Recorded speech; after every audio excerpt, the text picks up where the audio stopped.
Chers élèves, bonjour à tous. Cette semaine, je vous propose la correction de l'exercice d'observation que vous avez fait la semaine dernière sur la poésie. Donc vous aviez 4 textes et comme je vous l'avais présenté dans la séance numéro 1, vous deviez à votre tour m'expliquer comment vous aviez compris que ces textes étaient des poèmes. Je reprends donc les consignes avec vous. Vous deviez lire les 4 textes qui se trouvaient aux pages de votre manuel, pages 172, 173, 174 et 175, et répondre aux 3 questions que je vous posais. Donc la question A était, d'après la forme de ces textes, à quels indices, au pluriel, voit-on qu'il s'agit de poésie? Justifiez toutes vos réponses en vous appuyant sur plusieurs indices précis que vous avez remarqués dans les textes. B. D'après ce que vous avez compris des textes, quel est leur point commun? De quel thème parlent-ils tous? Vous devez prouver votre réponse en vous appuyant sur au moins une citation de chaque texte, en relevant les mots des 4 textes entre guillemets. C. Bilan personnel. Lequel de ces textes avez-vous préféré? Expliquez pourquoi en étant le plus clair et le plus précis possible. Alors, premier indice. On sait qu'il s'agit de poésie puisque ces textes sont écrits en vers. Je rappelle que les vers, ce sont des lignes en poésie. Vous savez que les auteurs n'écrivent pas d'un bord à l'autre de la page, comme dans un roman, mais ils choisissent de le faire quand ils le veulent. Ici, on voit bien qu'il s'agit de vers et ils sont encadrés à chaque fois dans l'exemple du texte 1 et dans l'exemple du texte 2. Donc par exemple, qui dira aux fleurs est un vers, tout ce qu'on sait, tout ce qu'on croit est un autre vers que l'on retrouve dans le texte 2. Ensuite, tous ces vers sont regroupés en petits paragraphes qu'on appelle en poésie des strophes. Et entre chaque strophe, il y a un espace blanc ou un espace vide qui les sépare.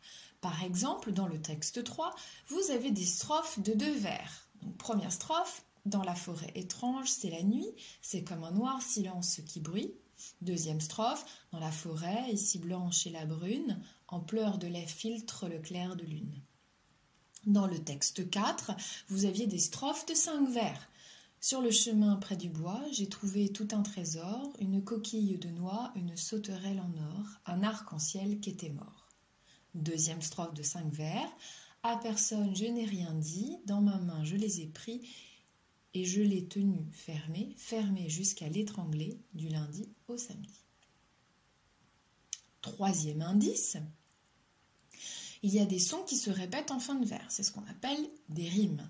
Donc dans le texte numéro 1, par exemple, on voit que dans les mots l'or et encore, on a le son or qui revient, et dans les mots ami et aujourd'hui, on a le son i qui revient.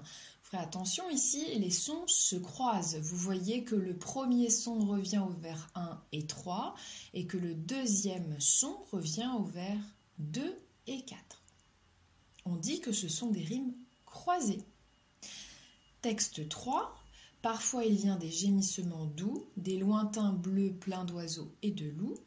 On voit ici que dans les mots doux et loup, on a le son ou qui revient. Ici, les rimes se suivent. On appelle cela des rimes suivies.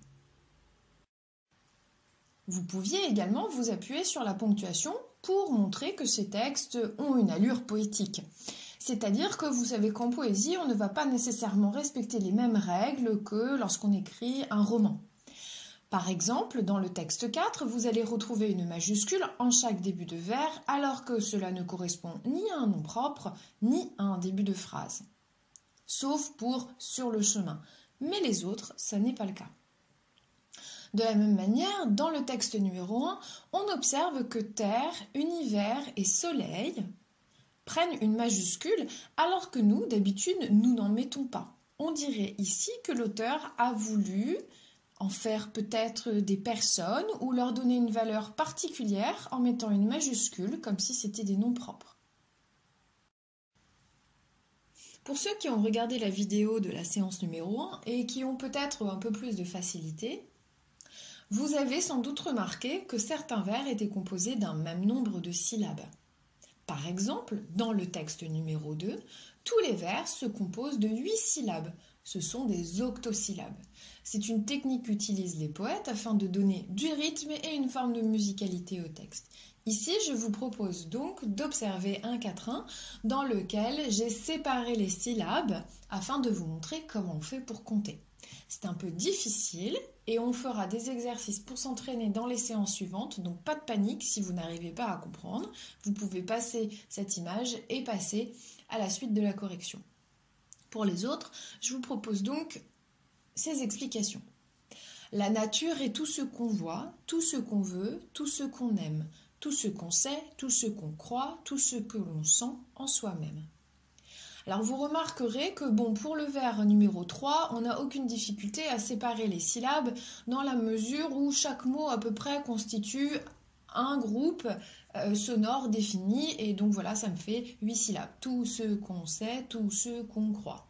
Sur les autres vers, on a un peu plus de difficulté puisqu'on a des petits E qui vont avoir tendance à nous gêner. Il va falloir que vous fassiez vraiment confiance à la manière dont vous dites les choses à l'oral. Par exemple, dans le vers numéro 1, je vais dire « la nature est tout ce qu'on voit » et vous entendez que je fais la liaison entre nature et est, de manière assez spontanée. Et donc, il va falloir prendre ceci en compte. Ça veut dire que lorsque vous allez découper votre vers selon les sons que vous employez. La, na, tu, ré, tout ce qu'on voit. Le E de nature va en quelque sorte disparaître, en tout cas à l'oral, parce qu'il est suivi lui-même d'une voyelle. Donc la règle est la suivante. Lorsque dans votre vers, un mot se termine par un E et qu'il est suivi par une voyelle, ce E, ce dernier E, va disparaître à l'oral. Et donc ça veut dire que la lettre qui précède, ici c'est le R, va être collée à la syllabe suivante. Et donc je ne vais pas dire la nature est, je vais dire la nature est. Deuxième règle, lorsque mon vers se termine par un E, qui n'est pas accentué bien entendu, il devient muet. La dernière chose que je vais entendre, c'est la dernière consonne en réalité. Je ne vais pas dire tout ce qu'on veut, tout ce qu'on aime. Vous diriez de manière beaucoup plus naturelle tout ce qu'on veut, tout ce qu'on aime. Or, le dernier son que vous entendez, c'est bien M et non pas le E. De la même manière, pour le dernier vers, tout ce que l'on sent en soi-même, ça ne vous viendrait pas à l'esprit de dire tout ce que l'on sent en soi-même. Ce serait vraiment très étrange. Vous allez donc estimer que ce E devient muet. Le dernier son que vous prononcez en réalité, c'est le M. Donc, cette fameuse dernière consonne, elle va être attachée à la syllabe précédente. Ainsi, le M de M ira avec AI et le M de MEM ira avec MES. Enfin, les poètes utilisent volontiers des images pour illustrer leurs propos, pour faire la description de tel ou tel élément. Par exemple, ici dans le texte 3, on a une représentation un peu particulière de la lune. Pourtant, la lune est bonne dans le ciel, qui verse avec un sourire de miel son âme calme et ses pâleurs amies au troupeau roux des roches endormies.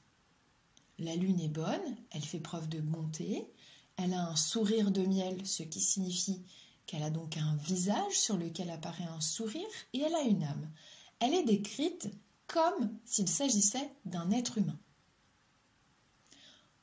Donc ici le poète utilise les attributs de l'être humain pour donner une image nouvelle à la lune. Quand on veut décrire un objet comme s'il s'agissait d'une personne, on dira qu'on fait une personnification. Donc ici, vous avez une personnification de la lune. Question B.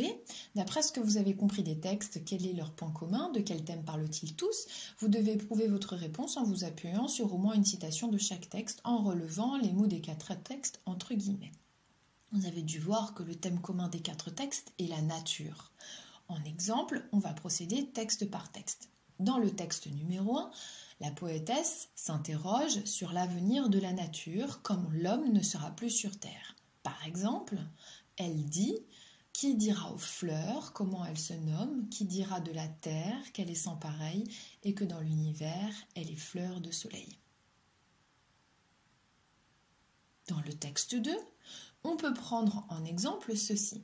La poétesse décrit ce que représente la nature pour elle.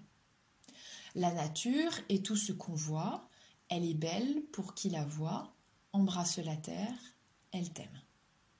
Vous auriez pu choisir d'autres exemples sans aucun doute, donc il est tout à fait possible que vous ayez d'autres citations qui soient tout aussi valables que celles que je vous propose. Ainsi, pour le texte 3, le poète décrit plus précisément un élément naturel, il s'agit ici de la forêt ainsi que de ses pouvoirs. En exemple, dans la forêt étrange, c'est la nuit, la forêt chante avec un bruit de pluie. Enfin, texte 4, le poète décrit 3 éléments naturels précieux qu'il perd dans la réalité et qu'il retrouve en rêve sous une autre apparence. Il est question donc d'une coquille de noix, d'une sauterelle en or et d'un arc-en-ciel qui était mort. Enfin, pour la question C, vous étiez libre puisqu'il s'agissait d'un bilan personnel.